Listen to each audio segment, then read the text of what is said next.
za udeležbo na današnji novinarski konferenci. Zagotovo se še vsi spominjate najbolj znanih besed po napadu na ZDA, po terorističnem napadu 11. septembra 2001. Te besede so bile: po današnjem napadu svet nikoli več ne bo isti. Ravno tako so se po tem dogodku odvili še številni teroristični napadi, nekateri bolj odmevni, nekateri manj odmevni. Teroristični napadi se praktično dogajajo dnevno, mesečno po svetu, vendar si vsi pač ne pridejo oziroma ne dobijo take pozornosti medijev. Kar se je zgodilo v začetku januarja v Parizu, je zopet sprožilo številna ugibanja o tem, ali je svet v teh 13 letih, odkar se je začela globalna vojna proti terorizmu, to vojno dobil, ali pa ta terorizem zadnja leta, zadnje mesece čedalje bolj eskalira. In tudi stavki, ki so se pojavili, so enaki, kot so bili takrat. Po napadu v Parizu svet nikoli več ne bo isti. Terorizem se je razširil s tako imenovano vzpostavitvijo islamske države, ki ni prava država, ampak je teroristična organizacija. Združeni narodi so sprejeli tudi resolucijo številka 2178, ki opredeljuje nov termin na področju terorizma, to so tuji teroristični bojevniki, in državam nalaga, da je potrebno preprečiti rekrutacijo, financiranje in pa transport. Gre za ljudi, ki se nameravajo udeležiti džihada, ki nameravajo oditi v Sirijo ali Irak in se tam boriti na strani islamske države. Obveščevalne službe zaenkrat dobro nadzirajo, imajo vajeti v rokah. Vemo, da obveščevalne službe najbolje delajo takrat, kadar se o njih nič ne ve. Obveščevalne službe delajo stalno preprečujejo napade, vendar pa, ko obveščevalni službi nekaj spodleti, takrat je zadeva vidna in takrat tudi v določeni meri neupravičeno govorimo, da je bila napaka narejena s strani obveščevalnih služb. Seveda je tukaj več dejavnikov, od zakonodaje, od angažiranosti politike do pripravljenosti, sposobnosti policije, do sredstev, ki jih imajo na razpolago za tako posredovanje in tako naprej. Po napadu na Charlie Hebdo v Parizu so se začele odvijati številne akcije po Evropi. Vemo, da so tik pred zdajci varnostni organi v Belgiji preprečili teroristični napad. Tam je bila teroristična celica, ki je načrtovala napade in usmrtitve policistov in drugih. Tako so aretirali 12 osumljencev, od tega je bilo kar 13 osumljencev, od tega je bilo kar 12 aretiranih v Bruslju. Kaj je zanimivo? Šlo naj bi večinoma za belgijske državljane, ki so v preteklosti potovali v Sirijo. In kaj se dogaja? Trenutno je v Evropi, v Siriji, Evropejcev, ki se borijo na strani islamske države, po cenah obveščevalnih služb že blizu 3500.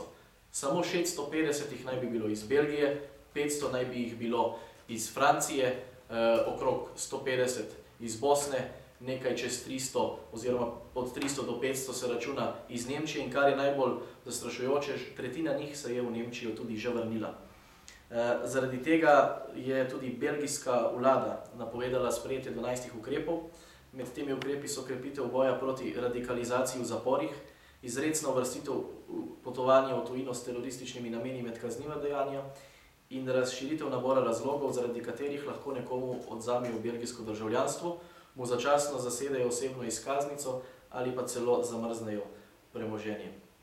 Pretekli teden je tudi nemška vlada zaostrila prepoved potovanj za osumljene islamiste, s čimer naj bi jim preprečili odhod na vojna območja, kot sta na primer Sirija in pa Irak. Prav tako se je nemška kanclerka Angela Merkel pred dnevi zavzela za še strožje ukrepe. Dejala je, da je njena vlada že sprejela ukrepe za zaostritev prepovedi potovanja za osumljene džihadiste, kmalu pa bo zaostrila tudi zakonodajo na področju preprečevanja financiranja terorizma. To se pravi, če se Evropa končno zaveda, kakšen pomen in pa kakšno grožnjo predstavlja islamska država, njen svetovni nazor in njeni pozivi, da je bila Francija šele začetek, da sledijo Belgija, Nemčija, Velika Britanija, ZDA in tako naprej, da so na tem seznamu za potencialne teroristične napade vse države, ki sodelujejo v mednarodni koaliciji, se Evropa, kot sem dejal, končno zaveda problema in je začela ukrepati.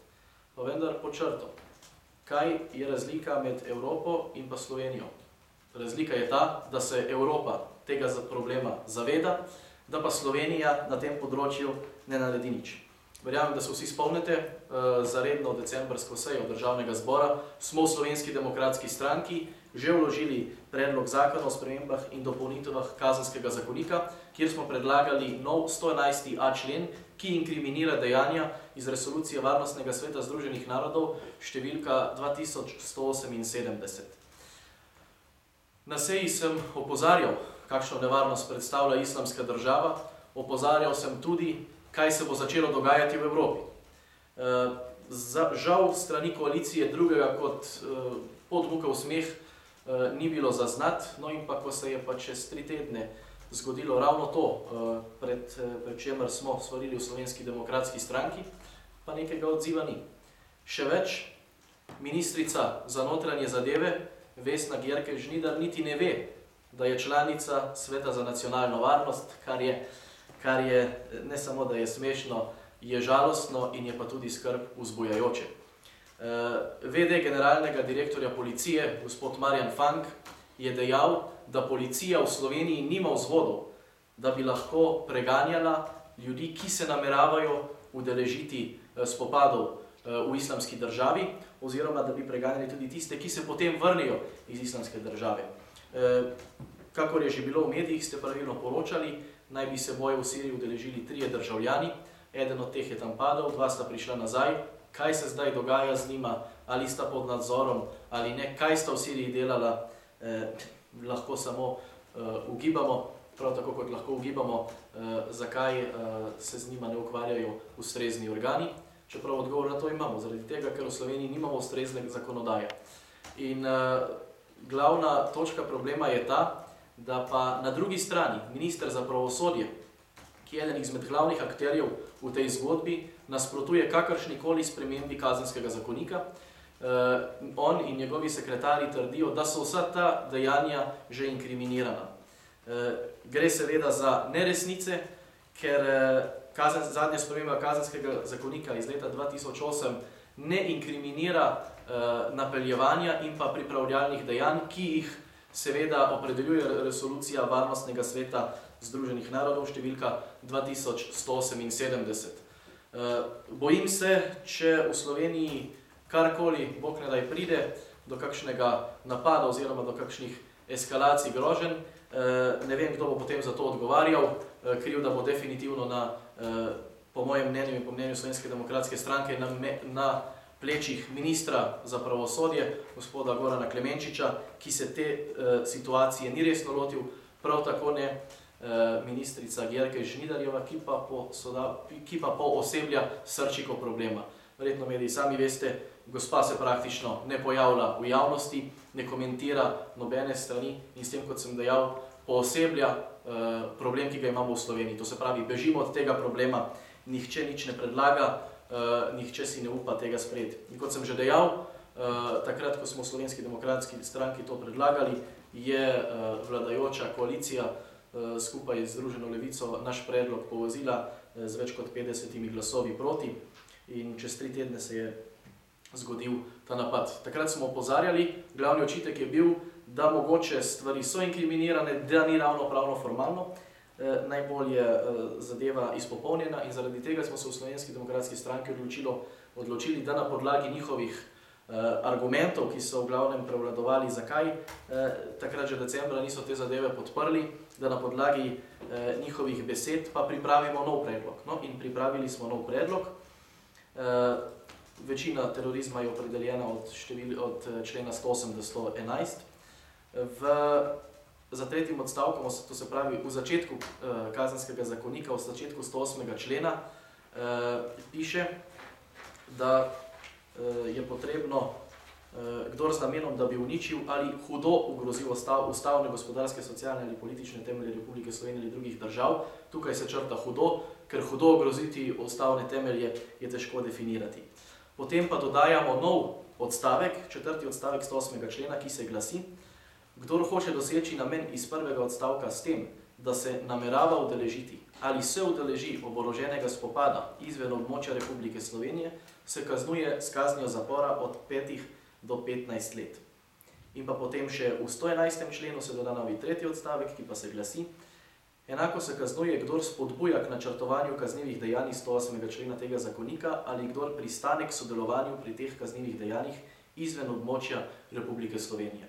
To se pravi, s tema dvema novima odstavkoma, 108. in pa 111. člena, dajemo policiji pooblastila, dajemo policiji pravno podlago, da bo lahko že takoj na začetku preprečila rekrutacijo, da bo lahko preganjala tiste, ki rekrutirajo posameznike za borbo v islamski državi, da bo lahko preganjala tiste, ki pristanejo na to, da bi se udeležili boje v islamski državi, to se pravi, gre že za preventivo, in pa seveda, da se kaznuje tudi tiste, ki se v islamski državi borijo in se potem vrnejo nazaj.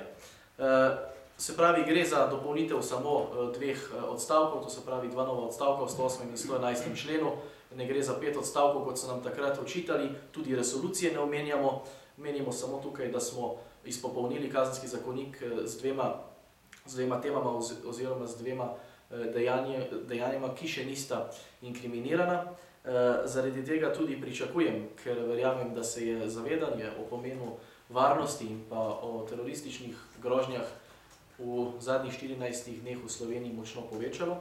Upam, da bo vladna koalicija skrbno preučila naš predlog in da to zadevo vsaj na prvem branju v Državnem zboru potrdimo in se potem pogovorimo, če so mogoče kakšni problemi, če ima mogoče vladna koalicija s tem našim predlogom kakšne težave, da se potem še v drugem in tretjem branju ta zadeva izpopolni, da se zadeva amandmira in da dobimo končno tak predlog, ki bo ustrezal tako opoziciji in koaliciji, predvsem pa ki bo policiji dajal pooblastila, da lahko začnejo ukrepati. Hkrati pa seveda tudi pozivam ministra Klemenčiča, ministrico Györke Žnidarjevo, generalnega državnega tožilca Fišerja in pa VD generalnega direktorja policije, gospoda Marjana Fanka, da se usedejo za mizo, da se zmenijo, kdo je imel prav, kdo ni imel prav, ali dejanja so inkriminirana, ali niso inkriminirana, in pa da seveda tisti, ki se je motil, ki ni imel prav in zaradi katerega že sedaj ni prišlo do preganjanja teh tujih terorističnih bojevnikov, potegne določene posledice, kar pa pomeni odstop s položaja. Hvala. Hvala. Če so kakšne vprašanja? Mogoče od tistega prejšnjega predloga zakona do tega, kaj se spreminja točno nakratko? Zdaj, v prejšnjem predlogu smo šli v novi 111a člen, kjer smo napisali vsa dejanja, ki so inkriminirana, ki so predlagana za inkriminacijo v resoluciji Varnostnega sveta. Glavni očitek je bil tudi, da se v kazenskem zakoniku pač ne omenja točno določene resolucije, to se pravi v tem primeru 2178. Zato smo se še enkrat usedli, prebrali magnetogram koalicijskih poslancev iz prejšnje seje, kaj po njihovem mnenju že je inkriminirano, ker večina stvari je že v 108. členu, in tako smo prišli samo do tega, da smo inkriminirali, ker po našem mnenju tega ni noter, to se pravi napeljevanje, predvsem strani tistih, ki novačijo, in pa seveda potem samo udeležbo, ker tukaj je zadeva premalo definirana. V trenutnem kazenskem zakoniku piše, kdor sodeluje v teroristični hudodelski združbi ali skupini. Se pravi, gre za skupine, ki se jih mora označiti za teroristične hudodelske združbe, karkoli pač že to pomeni. Tukaj pa samo nanašajoč se na 108. člen, kdor se udeleži oboroženega spopada izven območja Republike Slovenije. To se pravi, nanaša se direktno na dogajanje v Siriji in pa v Iraku. Ok, nekoliko ste se pravi modificirali tisti prvi predlog glede na pripombe koalicijskih poslancev. Hvala.